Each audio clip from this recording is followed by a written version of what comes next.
Tagny tompatsika rehetra, tagny tompatsika menakava, izay mbola manona fiadanan'ny tompo amintsika tsirairay avy isa-tokantrano any miaraka amin'ny fandarina Andram-Kazahao.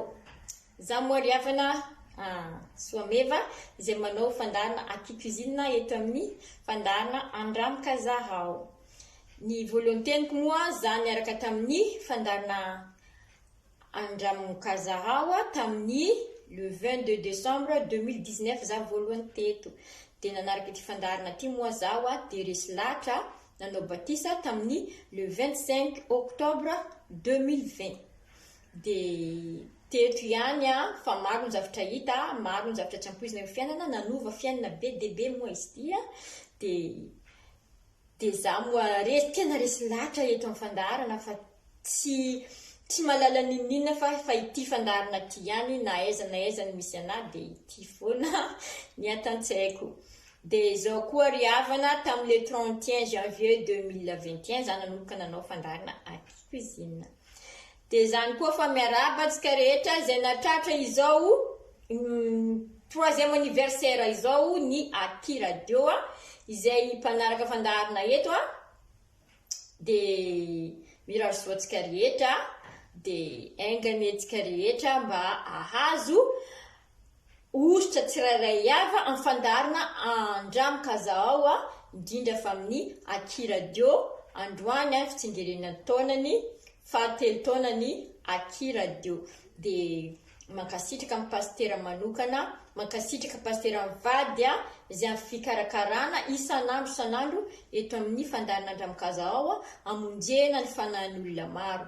De miarahaba anareo zay pastera fa aingany mba amonjy fanahin'olona arivo eto fandarina Andram-Kazahao mandra-pahavian'i Jesosy eny amin'ny rahony lanitra. De mankasitraka tompoko, mankasitraka atsika rehetra izay mpanaraka ny fandarina Andram-Kazahao fa de mijanona eto rehefa malala mahazotoa fa Andriamanitra velona toriana eto ary teny velona sakafony fanahy izay torian'ny pastera eto isan'andro. De mankasitraka.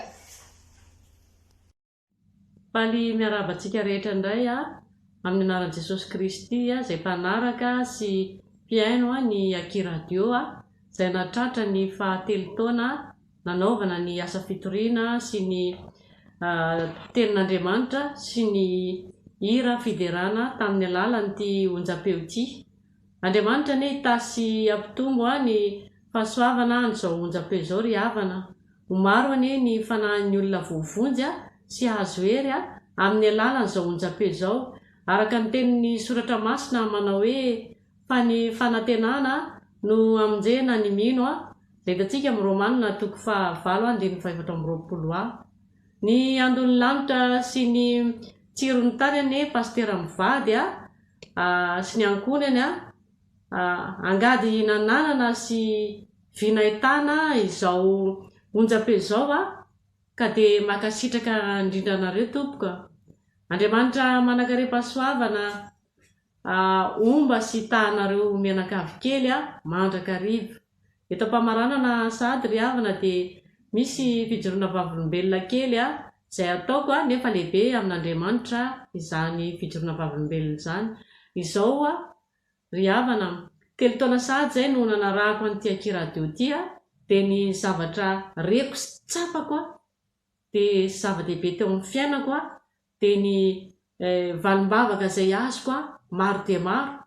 Fahasoavan'Andriamanitra nirotsaka teo amin'ny fiainana mianakavy kely tamin'ny alalan'ity Aky Radio ity ry havana. Ka de manentana antsika tsy saraka amin'Andriamanitra, tsy saraka amin'ity Aky Radio ity fa azoto hitory ny asa fanompoana mandrakariva de ny asan'Andriamanitra indrindra ny fankatoavantsika ny didin'Andriamanitra ry havana. Ka de mametraka ny mandram-piona indray mahereza daholo tsika rehetrarehetra voninahitra an'Andriamanitra rery ihany Alleluia, Amen. Arabelle Aky Radio de miraroso izo. Joyeux anniversaire Aky Radio.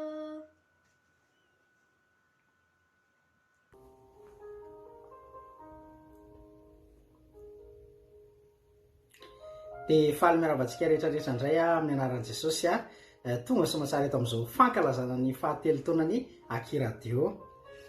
Faly miaravantsika amin'ny anaran'i Jesosy amin'izao alina mangina zao dia faly tafiaraka aminareo eto amin'izao anniversaire Akiradio zao moa ry havana malala. Dia ny fandarana Akiradio moa dia andramika izao dia betsaka ny fandarana ao anatiny. Dia mba manana fandarana anankiray amin'izany anay rola dia mba tianay